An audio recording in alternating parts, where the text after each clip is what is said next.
Welcome to the Interagency Briefing for Cold Chain and Specials Transportation Logistics. Nothing happening in that world. Nothing at all happening in that world. Mr. Robert Platschek out of Ohio, as we just mentioned. How you doing, Robert? I'm doing good. Thank you very much. Yep. And Robert's camera was working perfectly about a half an hour ago. So you guys get the tall, dark, and handsome Robert, apparently. Yeah, done on purpose, you know that. That's right. All right. Well, Robert's with U.S. Freight. We want to welcome all the folks. We got a ton of interest in this particular briefing from VA. A lot of folks here from FAA, very interested to hear about what you need at the FAA. CDC's here. We got some state organizations, Cal OES. I'm not familiar with that one. And we have one from San Francisco and Project Hope. So we're glad that you guys got the memo and you guys got invited. So fantastic, and welcome to everybody that decided to join us today. We'll give you some introductions to Robert here, as well as some briefing controls so that you guys can communicate with us. We'll talk about cold chain as a whole overall, as well as dealing with the environmental logistics and some of this revolving around COVID. But I think a lot of this is more common sense than you think. We'll get to your questions and answers, and we got a bunch of them already racked up, as well as procurement options and additional resources. Nan, hold on a second. Let me see why Nan has her hand raised in case there's something going on. Nan, you there? I'm asking you to unmute. Let's see if that works. Nan? I thought maybe she had something or he had something. Not sure what to do with that. All right. So if there's something there, we do have briefing controls that you can make. Since I look a whole lot better than Robert does, you can make me look better. I don't think you can make him look better. I look younger though, don't I? It's like one of those fancy cameras that gives you the soft look. Anyway. You can participate with us as well, and we'll talk about that in a minute. There will be some session handouts. I will get those in there for you. There's some links that have been created. I will get those for you. We have some of this. Best briefing ever. Kayla, if I learned something new. So the bar is really high here, Robert, because Kayla knows a lot from CBP. And Michael, there's PowerPoint presentations coming at you, Michael. You will have those. Kendall from FEMA, concrete information on shipping and storage capability. I think we can handle some of that. John from Department of State, I find it easy to ship items at sub-zero temperatures. Hopefully we can help with that. Stephen with the VA, my laptop connection to the interweb is maintained. Now that I don't have any control over. In fact, between Robert's camera and the fact that I'm running on our backup system here because my entire system stopped working when I walked in this morning. So that's, you never know. So I can't make no responsibility for the interwebs. Love the interweb, though. That's what my sister says. Lois, FAA, to help understand transportation, coal logistics, and industry issues. Love it, love it, love it. Appreciate that. And please address, we'll get to these, hopefully, email tracking upon delivery. We will be talking about that, won't we, Robert? Absolutely. Yes, sir. And John with VHA, any special needs at the VA warehouses to receive extremely cold contents? And we can address some of those individually if we need to offline. But Kendall, DHS cold storage, shipping and storage, love it. Jesse, DHS, CISA, transport partnerships for the COVID vaccine. I think you might be able to help with that as well, Mr. Platschek. And John from the state, most important things to keep in mind in moving new COVID vaccines. I think COVID's on people's minds, and you can participate. It is not difficult. You can chat. You can raise your hand. And I don't know if Nan raise their hand or what happened there, but you can raise your hand, and you can also Q&A. We'll do some Q&A. You can pop it in there and reach out to govsupport@gousfreight.com if it's something that you don't want to publicize to everybody here. A quick disclaimer, this event is not affiliated or endorsed by any agency. It is provided to the audience for informational purposes only. All participation in this briefing is voluntary, and engagement by you, government personnel, is not an indication or of endorsement of or commitment to purchase from any vendor. That comes directly from GSA. So we can now talk, and that enables us to have dialogue. Throughout this, we will have different polls. So tell us, why did you decide to come to this particular briefing of all the things that you could be doing right now at 1 p.m. Eastern Standard Time. Why did you choose to come here? Manage logistics to warehouse, COVID, vaccine, transportation logistics. I have a cold logistics requirement. I want to learn more about cold logistics, having issues with current providers. There's always somebody with that. Or my boss made me come. I love it, love it, love it. Put it in there. Let us know while you're here. And then we'll start talking about you at U.S. Freight while these folks are filling this out.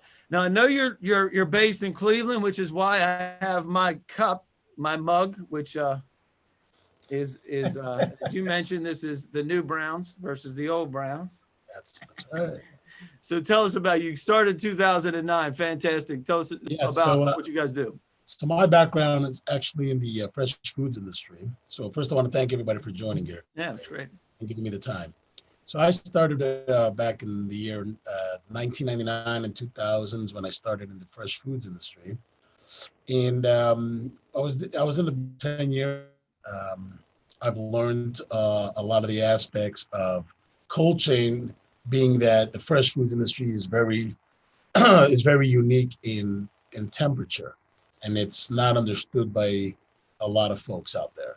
You know, you could be off by a temperature or a degree or two, and you can really jeopardize your whole entire business that day just because it was off by a temperature, you know, by even a degree. So I learned a lot about that in when I was in the thick of the industry for 10 years. And then in 2009, and in the middle of 2009, which was the crisis of 2008, I actually started the logistics side of it to service that industry. So I got to really learn when I was boots on the ground, and I was able to provide that when I opened up the doors here in this company to try to go out there to a lot of it is educate, but a lot of it is fulfilling a need of the people in the industry, of a lot of understanding of how, you know, the details and the fine, you know, everything that has to go with a fine-tooth comb to really deliver on an expectation. And it was missing at that time. Mm-hmm. And throughout the years, I think it's going to be like year 7 or year 8, which is very hard to maintain. In the Weatherford School of Business, they rank all the Northeast Ohio businesses, new businesses, and businesses that have been around. And we've constantly been in the top 100. And that is very, very, very difficult to maintain because there's so many new businesses, and you can go from any small number to a decent number, and your percentage of growth would be astronomical. And yet we've still been able to keep up based on our way of doing business and how we grow every year. We've been growing double digits, primarily because of the service that we provide. We're not a rate-based kind of company. We only sell our services and our knowledge in the industry. So that was a big testament of who we are and what we do in the marketplace, that we're able to maintain the top 100 status, even though there's so many new businesses in the technology space and the health space that usually grow at such an exponential number, and yet we're still able to maintain that. That's a testament of what we do. One of the the two great things that we pride ourselves on is 100% on time. And you might think that that's impossible.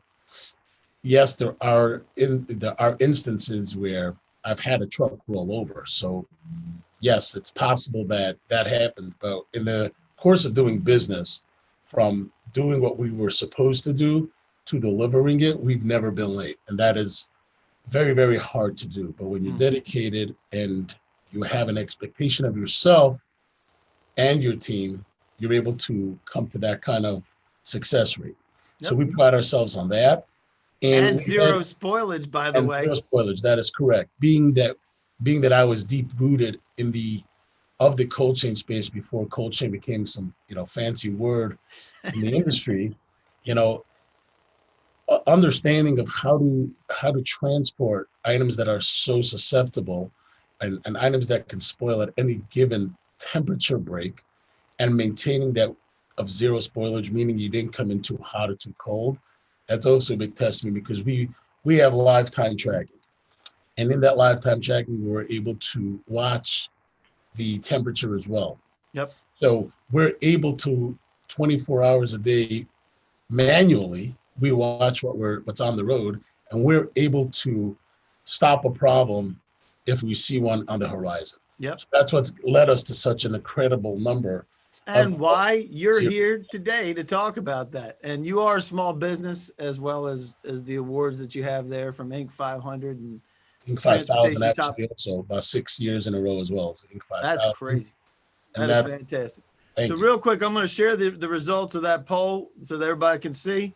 So a lot of folks here want to learn more about cold logistics, love it. And there's a lot of folks that are actually living in your world. So that's fantastic. We appreciate you guys sharing that with us. And we do want to welcome you again to the briefing. So let's start talking, get right into the meat and potatoes here, Robert, of what is cold chain. And you kind of led into that, a fancy term. Yeah, it's just as I like to say, everybody likes to overcomplicate some simplicity. The cold chain does go down to the temperature. As you listen to how these vaccines are being transported and maintained, that they're scared of like the Pfizer vaccine that it has to be at like, I think it was like minus 90 degrees. That's not many people and facilities are able to maintain something like that. But it's really just it's just a temperature, right? In your house, you have a 67 degrees of your heat or that is pretty much how it's set on how we set our product that we transport. Mm-hmm. It's a simple setting of a temperature and maintaining it. And it's morphed into the word of cold chain and all these fancy terms, but it's very simple. And having a temperature controlled logistics is obviously the key focus, whether in whatever we do in the cold chain space. As long as we can maintain that, everything ends up working out in everybody's favor. And I think you nailed it. And that is oftentimes we overcomplicate simplicity, right? I love that term. Love it. And controlled environment is temperature and humidity. They're the two pieces that play, right? That's correct. The rest of it is transportation. So let's talk about what agencies are seeing and your experience in the market with issues. And if anybody else has any issues they want to throw out, we can incorporate those too. But obviously, you mentioned one of them, and that's the timeliness of delivery, and then dealing with each one of these. And we're going to talk about how you can solve some of those. But timeliness, damage of goods, communication. How important is that communication in the process? So communication in every industry, every industry has like their tipping point. In the industry that we are really focused on, communication. It's okay if something is not going according to plan, but if you communicate that and the customer or your client has the expectation or lowers their expectation to that specific transaction, that there is an issue, they can hedge on their side what to expect moving forward for that transaction. For example, if there is a holdup in the process of loading your truck, or during transit there is something that is holding them back from being on time, for example, when you communicate that to the parties that be, everybody can mitigate their losses or mitigate any issues prior to finding out, oh, sorry, we just found out that there's a problem. I'm so sorry. And then that is just not good business. And unfortunately, there is a lot of disinformation and miscommunication that is out there because people are scared to let their client down or let whoever or agency, whoever that may be, with bad news. And bad news is not always bad. Bad news could be that at least we give them the opportunity to fix what is broken or to fix that specific issue so they can help their side of it. Yeah. So communication has been a big problem. Even in 2020 with all the fancy tracking and all that, communication still has to be, very much with everybody involved. And you still don't see that even in this day of you can find somebody on a dime. and Yep. they still have that problem. So It is we pride amazing. ourselves. We pride ourselves on over communication, which is something that does set us apart from the masses that are part of this space right now. There's a lot, and understanding what was being transported, very important. If you have and this goes back to communication, right? I mean, this is It, it's it, shocking, right? it is very good, because I'm sure a lot of people on this call would probably attest that people who reach out to them or their superiors, whoever that may be, that makes the decision, a lot of them come with the transportation and the logistics, mindset, and they don't really care what they're transporting. They just want to do a transport, Mm-hmm. and sometimes the transport is really the easiest part. I mean, anybody can do it, and that's why there's so many people in this space, because it's not that hard to move point A to point B. But when you Mm-hmm. understand what you're transporting, the transport, it becomes more of a focus of how are we going to deliver on that, because of understanding of what we are transporting. Nice, So whether nice. it's temperature controlled or it's date sensitive, and a lot of people they just want to do the point A to point B part, and Mm-hmm. that's what they're introducing or selling, Yep, and not really knowing what they're transporting. yep. And And that can be a big. you find that across the board, and we're going to be talking specifically about poor chain of custody and poor reporting, because these are all the issues that we've fielded when people signed up for this, and things that they were looking at as problems. So, and access and handling controls will you need to have a good chain of custody. And tell us what that means. What is chain of custody? How does that work? So for example, when we're transporting or when we're contracted or hired to transport, we are very much we are in direct contact with all our drivers every single day from the point of pickup. And when they arrive at their location, we actually know who the people who are loading their truck. This, once it's on the truck, it becomes the drivers, right? They sign off on it. So if Mhm. there's any issues when we show up at the delivery, whether there is a damage or whether there is something missing, we are able to trace that back to even the loader of that specific um, cargo. That is never done by anybody, at least that I've seen, Mm-hmm. that they don't go back to that detail of even who loaded that And product. it's no different than when you're looking at law enforcement, where you have to have your processes in And the place to be evidence, able to correct. The handle that. process is very, very important. And people overcomplicate it. It's really simple. It's just something that has to be done that's not done, Right. relatively on a large Yeah. scale. And that causes a lot of issues when there are problems. There are things missing, Sure. that are damaged, and that's just the normal course of business. But people don't have the right chain of custody and the And right you can't. processes in place. How do you fix it? And this is where you get to, and that's what I find fascinating about your zero spoilage, is because if you're concentrating on these pieces, you will not have those problems. So Should information not. to access Should freight, not. live tracking. Nowadays, you have GPS tracking for location. You also have, and we'll talk about some of the reports as well, for information, for temperature, your alarms and alerts, and a custody audit that you can go back, just like you said, Robert, is going back and saying, hey, who handled this when, and you can find out, and Absolutely. then correct your process issues. Let your process correct your management issues, so that things actually work. Let's take a look at some of the monitoring and tracking and real-time visibility that's available now. There's a lot of different places, a lot of different vendors that provide this, right, Robert? But this is one that That's you correct. guys use, and Emerson is one of the ones that you use. That's correct. Mm-hmm. There are some other ones that are not on top of my head right now, but in there is not just a temperature, you know, not just giving you the temperature as you see the light bulb, Mm-hmm. something like that is like an alert.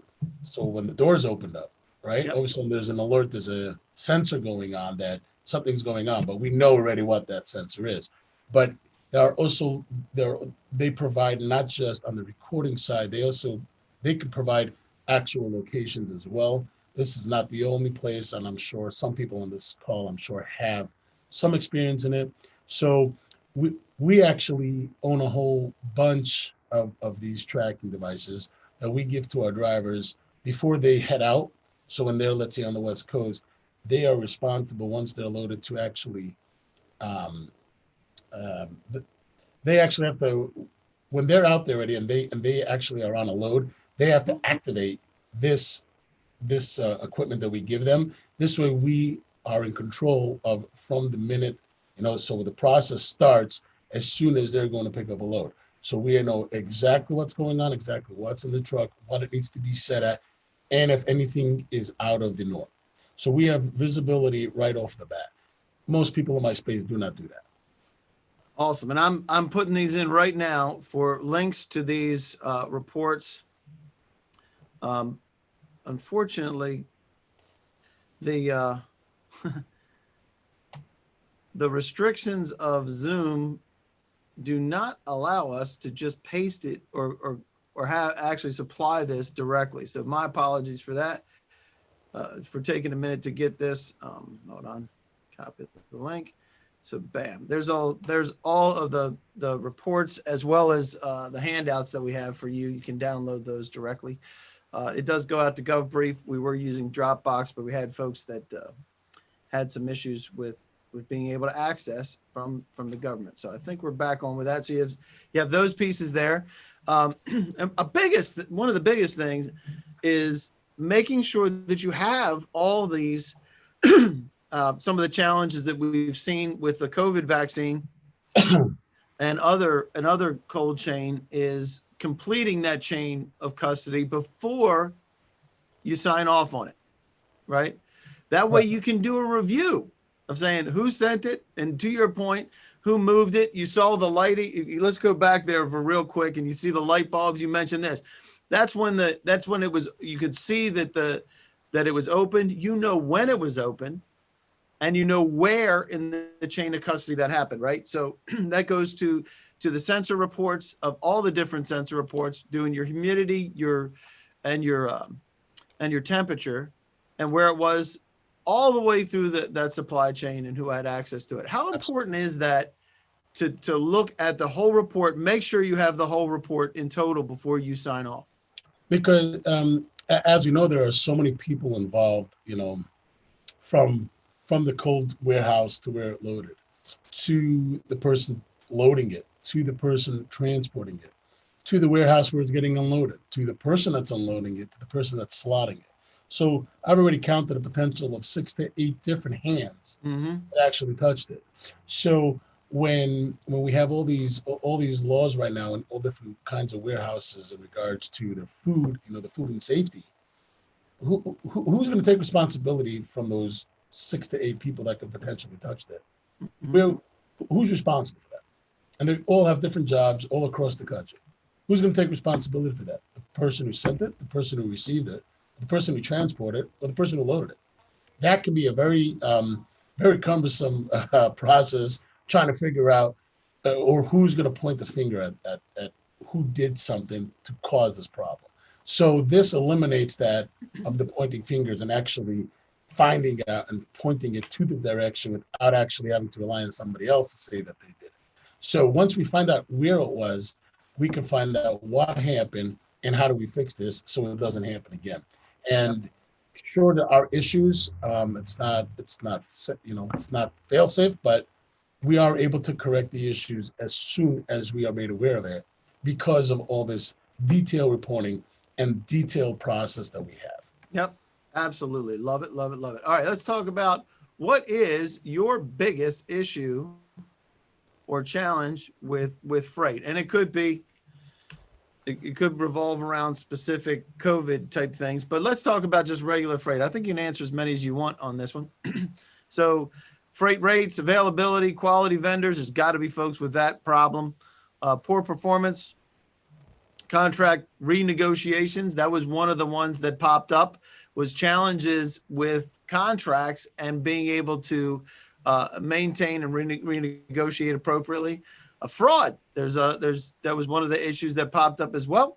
So let us know where you guys are and what's happening with your biggest challenges. And I think we have a chat here. Let's see. Can you speak a little to the difference between the sensor report during transit you use?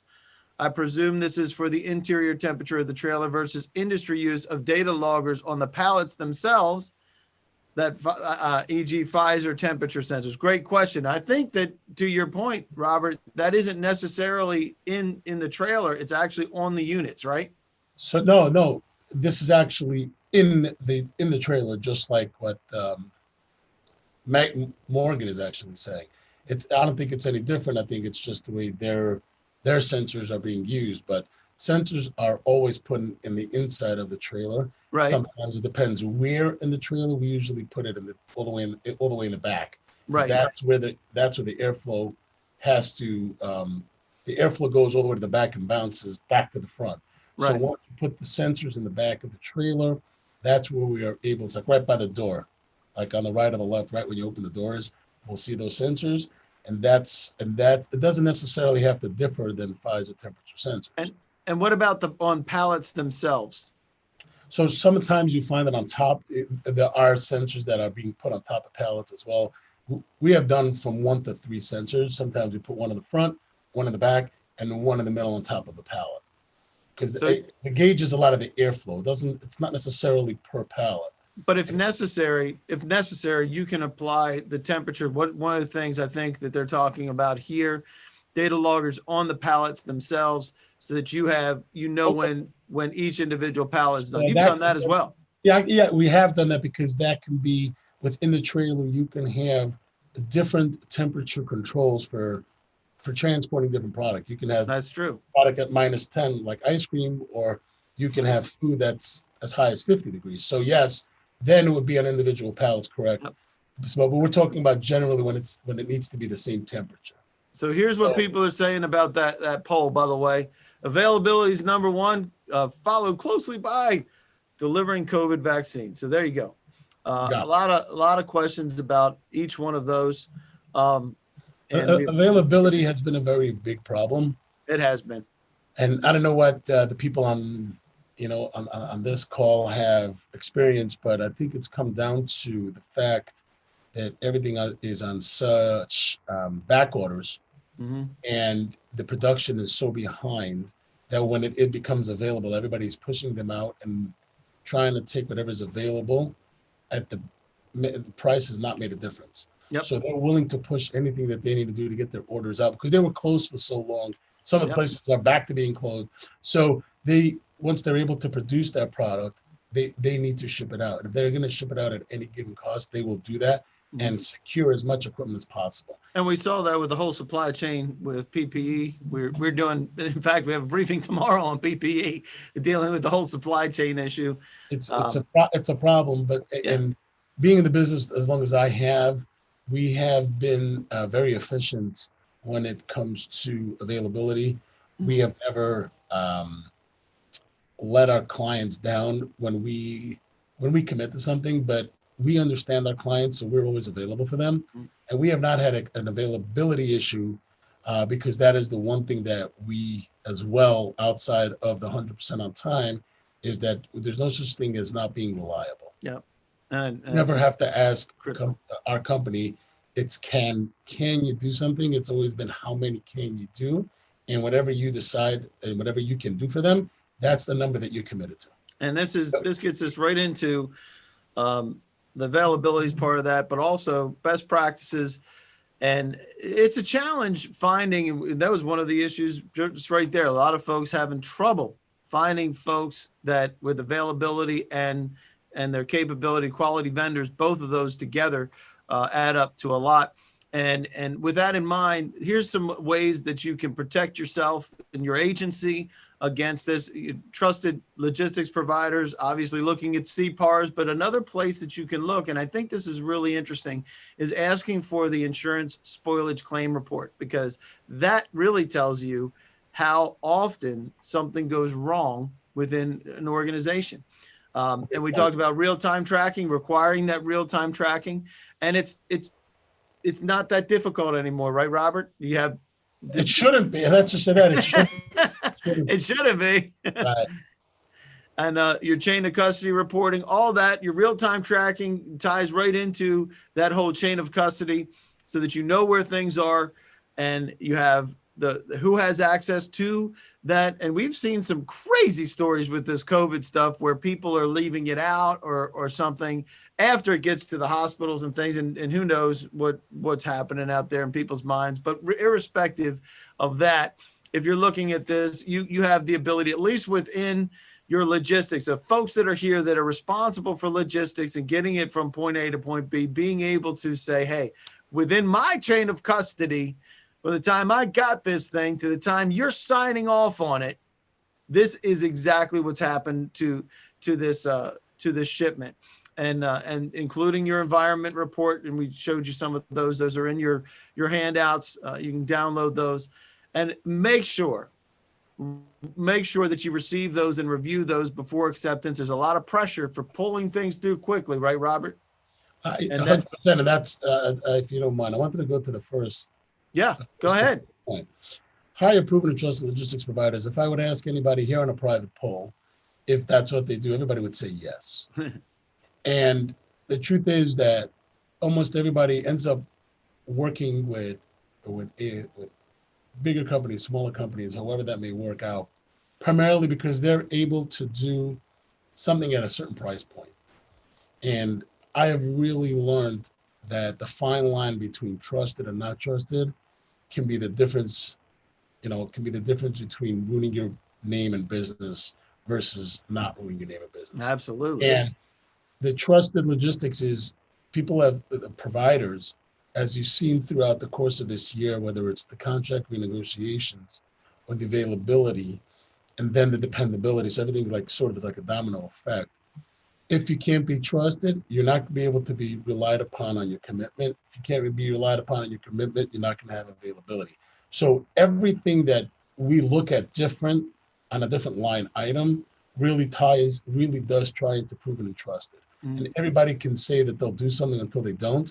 And as long as they're part of that contract, I would like to ask anybody who can help me, is anybody who has committed to a contract, but they're not able to do, whether it's a certain transaction or multiple transactions, because for whatever reason, why are they rewarded to continue into that contract? If they can't fulfill their promise for a week or two, whatever point of the year, why in week 3 should they be rewarded again for that contract if they're able to help you now? The point of a contract is that sometimes you give a little, sometimes we give a little, and vice versa. But if you cannot be trusted on your word that you're going to come through on that contract, then you should lose the contract. Yeah. And I'm sure that's why everybody has an issue with the renegotiated rates and availability. Almost everybody on this call, I imagine, has a contract. Yep. So if that's the case, they should never have this problem. So to your point, Robert, you're asking a crazy question because it makes sense, and it's a simple question, and we see it happen a lot. And sometimes, and I'll throw into this because I know some of the folks that are on here, and they can't say it themselves. But better the devil you know than trying somebody new. That's why I'm here, because I'm trying to prove that theory wrong. Well, we'll leave it at that. All right. With that in mind, okay. So what do you expect as far as a requirement? And we have folks that have already said that they have an immediate one coming in here. So freight requirements. This is across the board. It can be cold chain too. But when do you anticipate having one? We're already in Q2 FY 2021. But if you have something right now, there's a lot of folks that have something right this minute that they need done. But also in Q2 2021. And most times, this is the interesting thing about freight, is you need freight shipped when you need freight shipped. It doesn't revolve around September spending like we talk about, but a lot of times the contracts happen in September. So it's okay if you're not sure. That's perfectly fine. That's exactly why we're here. But the idea is, hey, let's if there is something that you need, if Robert can do it, great, or somebody else that Robert knows can do it, he will help you connect the dots. I promise. He's been in the industry for a long time. He can help folks with that if necessary. So we'll leave this open for another 10 seconds here. And I do have, let me go to the questions that I have for you. Let's see if I can do this without causing warping the time-space continuum, because when my system broke down earlier, I have to read off it. So email tracking upon delivery, we addressed that. Let's talk about what are the FEMA regional roles, and is there a fact sheet available? I'm not sure you know all about the FEMA roles, but we may be able to, Dennis, we may have to take that one offline, but we will find out for you if there's a fact sheet available from FEMA or for FEMA. All right. Let's see. Cold storage and shipping storage. Did we answer the questions for storage? What happens? Do you deal with storage facilities as well? We do deal with some storage facilities, some on the East Coast and a lot on the West Coast. So we have, and I haven't, I'm not, what's the word I'm looking for? I haven't been, in really like hands dirty involved with them. It's just more of having to go to that location, but I haven't been like inside one. And so the answer is, the answer is not as much. No. Yeah. So if there's anything with storage, we'll also get that out there as part of a follow-up. Any other questions? Or I know that we unmuted somebody earlier. I'm not sure that actually worked for Nan. Nan, you still there? Let's see if that's, I don't know that Nan is still there. That could have been a connection issue or something. All right, let's see. Is there an easy way? This goes back to John's question of finding an easy way to ship items at sub-zero temperatures. That's a challenge with COVID, obviously. Is there an easy button for shipping sub-zero? It's no different than shipping at 35 degrees, really. No. I'm saying there really isn't. Unless I'm not understanding the question, is it that there's different compartments on the trailer of temperature, or the whole temperature? And it might be at sub-zero. So if you think about Department of State, they may be talking about specifically for COVID in international type transportation. Okay. Most of the stuff that you do is domestic, right? Domestic, correct. Yeah, correct. That's your sweet spot. So a lot of things that we're talking about is there. So I know that there are containers that are meant to hold things for specific periods of time. I'm not well versed in that. Sorry, yep. I'm not well versed in that arena. There you go.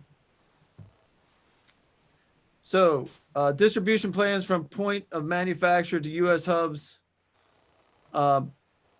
This is one of the things that was asked earlier about being the best briefing ever. If we discussed the initial distribution plan from point of manufacture to U.S. hubs were addressed. I think that's still in the same vein. What's your thought on that?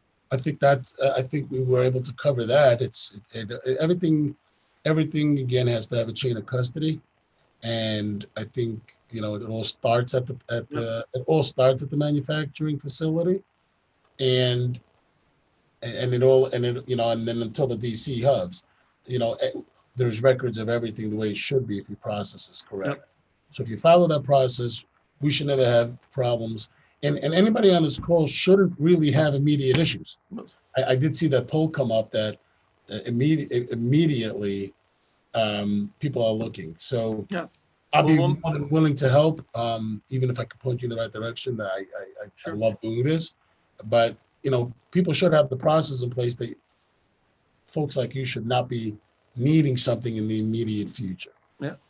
Except for a requirement. They may have something they need to get maybe out there. Specific requirement, sure. Correct. And specifically, I'm talking about it as a commitment kind of. I'm with you. So with that, as we mentioned earlier, there is no obligation or a commitment to purchase from everybody. But if you would like to engage Robert and his team, here's their contact information. There are small business. And if knowing that there's contracting folks, or you're going to have to deal with contracting folks one way or the other, you work through different partners and whatever the socioeconomic category is necessary to help streamline the process, simplified acquisition as well. You can certainly help with that. And with that, I think we're doing our job, because it is now 11 Oh, not 140. It might be 11:40 somewhere, but we just want to thank you guys for being here. There was one. Let's see if there's a question. There's a chat happening here. Sorry, I have to drop. Mitch has to drop for another meeting. Okay, you can be that way, Mitch. But you're welcome for the presentation. Love it. Appreciate it. And if there's anything else anybody else needs, here is Robert's direct line. They're not even going to get filtered by anybody else. You can call that number and it'll take you right to him. And there's Robert's email address as well. So feel free to reach out. We appreciate you guys joining us today. If there's anything in particular, there's a couple of questions that are pretty specific. We'll do our best to be able to answer those and get those to you from Robert directly or somebody that Robert knows. How about that, Robert? And anything I could do to help, and now if there's a way I can be a direct help, I would love the opportunity to do so. You betcha. So thank you very much, everybody, for joining us. It's a great pleasure. You betcha. We appreciate it. Thanks, Robert. Great to see you. And we'll get your camera fixed for the next one. Absolutely. Thank you so much. All right, guys. Thanks much. Thank Go you. Ravens. Absolutely not. All right.